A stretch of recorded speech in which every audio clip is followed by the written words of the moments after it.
নমস্কাৰ বন্ধুসকল, আপোনালোকৰো এনেকুৱা হয় নেকি যে দুপৰীয়া সুস্বাদু আহাৰ এমুঠি খোৱাৰ পিছতেই চকু দুটা গধুৰ হৈ আহে, কামত মন বহিব নিবিচাৰে আৰু কেৱল বিচনাখনলৈ মনত পৰে?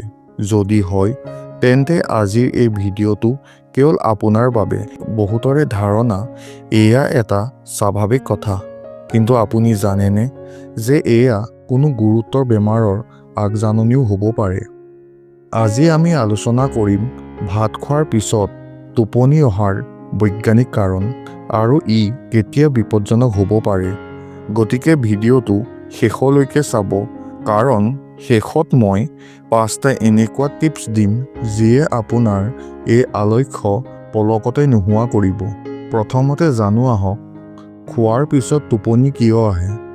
যেতিয়া আমি খাদ্য খাওঁ, আমাৰ পাচন তন্ত্ৰক সেই খাদ্য হজম কৰিবলৈ অতিৰিক্ত শক্তিৰ প্ৰয়োজন হয়।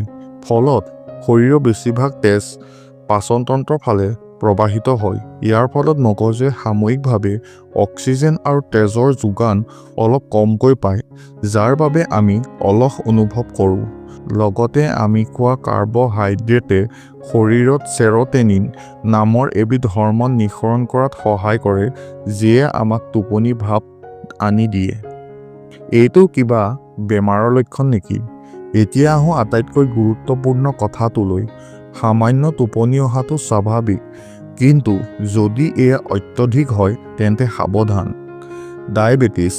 যদি আপোনাৰ তেজত চেনিৰ মাত্ৰা উঠা-নমা কৰি থাকে, তেন্তে খোৱাৰ পিছত আপুনি ভীষণ ভাগৰুৱা অনুভৱ কৰিব পাৰে। এনিমিয়া বা ৰক্তহীনতা।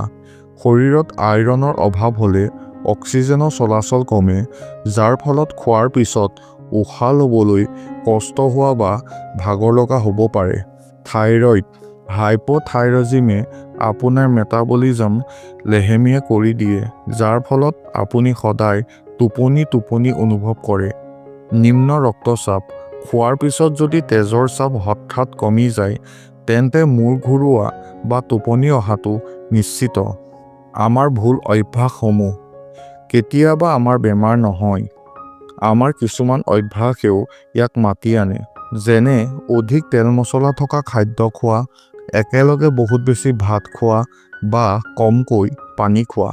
আপুনি যদি দুপৰীয়া খুব গধুৰ আহাৰ গ্ৰহণ কৰে, তেন্তে আপোনাৰ শৰীৰে সেইটো হজম কৰিবলৈ গোটেই শক্তি ব্যয় কৰিব আৰু আপুনি কাম কৰিবলৈ শক্তি নাপাব। সমাধান আৰু 5টা সহজ টিপছ। এতিয়া জানো আহক, এই সমস্যাৰ পৰা কেনেকৈ বাচিব পাৰি। লঘু আহাৰ। একেলগে বহুত খোৱাতকৈ অলপকৈ দুবাৰত খাওক। প্ৰটিনযুক্ত খাদ্য। ভাতৰ পৰিমাণ কমাই দাইল, শাক-পাচলি আৰু প্ৰটিন বেছিকৈ খাওক। খোজ কাঢ়ক। খোৱাৰ পিছতে বিচনাত নুশুব। অন্ততঃ 10 মিনিট লঘু খোজ কাঢ়ক। ই হজম প্ৰক্ৰিয়া খৰতকীয়া কৰে। পানী খাব। দিনটোত পৰ্যাপ্ত পানী খাব, যাতে শৰীৰ হাইড্ৰেটেড হৈ থাকে। চেনি কমকৈ খাব। অত্যধিক মিঠা বা শীতল পানীয় খোৱাৰ পিছত ইনচুলিন স্পাইক হয়, যিয়ে টোপনি বঢ়ায়। গতিকে বন্ধুসকল, যদি এই টিপছবোৰ মানি চলাৰ পিছতো আপোনাৰ অত্যধিক টোপনি আহে, তেন্তে এবাৰ চিকিৎসকৰ পৰামৰ্শ লৈ ব্লাড টেষ্ট কৰাই লওক। স্বাস্থ্যই পৰম ধন। যদি ভিডিঅ'টো ভাল লাগিলে, তেন্তে লাইক কৰিবলৈ নাপাহৰিব।